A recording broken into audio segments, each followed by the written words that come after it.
Halo semuanya, apa kabar? Selamat datang lagi di seri Majuin Waktu. Kalau di video sebelumnya, kita udah bahas gimana cara memaksimalkan waktu luang lu buat hal-hal produktif. Kali ini gue bakal ajak lu buat step up lagi. Gimana caranya ngelola waktu di tengah kesibukan. Gue tahu banyak dari kita sering banget kerasa overwhelmed karena banyak banget yang harus kerjain.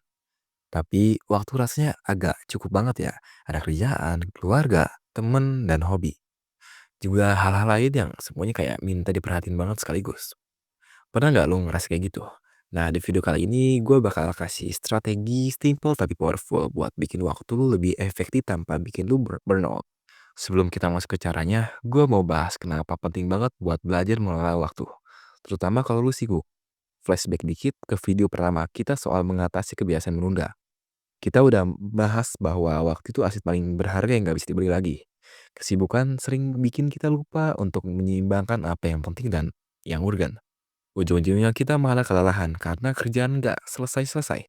Waktu yang sama keluarga berkurang atau bahkan kesehatannya taruhannya. Makanya mengelola waktu itu kunci banget buat lu yang punya tanggung jawab banyak ya. Bukan cuma soal produktif, tapi juga soal menjaga keseimbangan hidup. Oke, sekarang kita masuk ke strategi praktisnya. Yang pertama, prioritaskan dengan metode Eisenhower Matrix. Pilih mana yang urgent dan penting, mana yang bisa ditunda dulu, dan mana yang bisa didelegasiin. Fokus dulu ke tugas yang ada di kuadran penting dan urgent ya. Yang kedua, gunain kalender digital atau planner. Atur jadwal lu dengan rinci, termasuk waktu istirahat. Jangan cuma ngeblok waktu kerja doang, tapi juga waktu untuk recharge.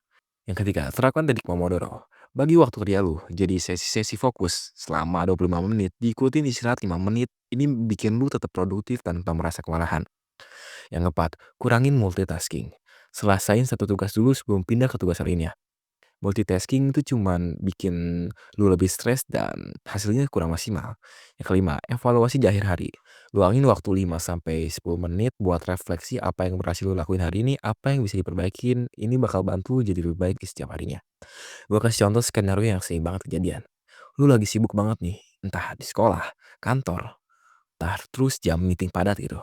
Tapi masih ada tugas rumah yang harus diselesaikan.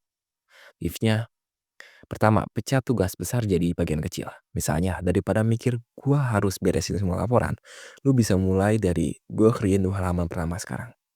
Kedua, kasih waktu buffer antar tugas. Kalau meeting selesai 2 jam, jangan langsung jadi jadwalkan tugas berat jam 2:01. Kasih jeda ya 10 sampai 15 menit buat adaptasi. Tapi hati-hati ya, ada beberapa kesalahan juga yang sering banget orang lakuin saat sibuk. Yang pertama, gak minta bantuan. Lu gak harus ngerjain semuanya sendiri. Delegasiin tugas kalau bisa. Yang kedua, gak punya batasan. Bilangnya semua hal cuma bikin lu makin overwhelmed. Belajar bilang enggak ke hal-hal yang gak penting. Yang ketiga, kebiasaan nunda karena perfeksionis. Kadang kita nunda karena pengen semua sempurna. Tapi ingat, lebih baik selesai daripada sempurna tapi nggak kelar-kelar. Nah, itu tadi strategi dan tips buat mengelola waktu di tengah kesibukan. Gua tantang lu buat coba atur jadwal lu pakai salah satu tips yang gua share tadi. Mulai dari yang paling simple, pakai planner atau bikin to-do list prioritas. Kalau lu udah coba tulis di kolom komentar pengalaman lu, jangan lupa share video ini ke temen lu yang sering bilang, gua sibuk banget. Biar mereka juga bisa belajar bareng. Sampai ketemu di video berikutnya di mana kita bakal bahas rahasia menjaga produktivitas jangka panjang. Thanks for watching and see you. Take back your life, bro.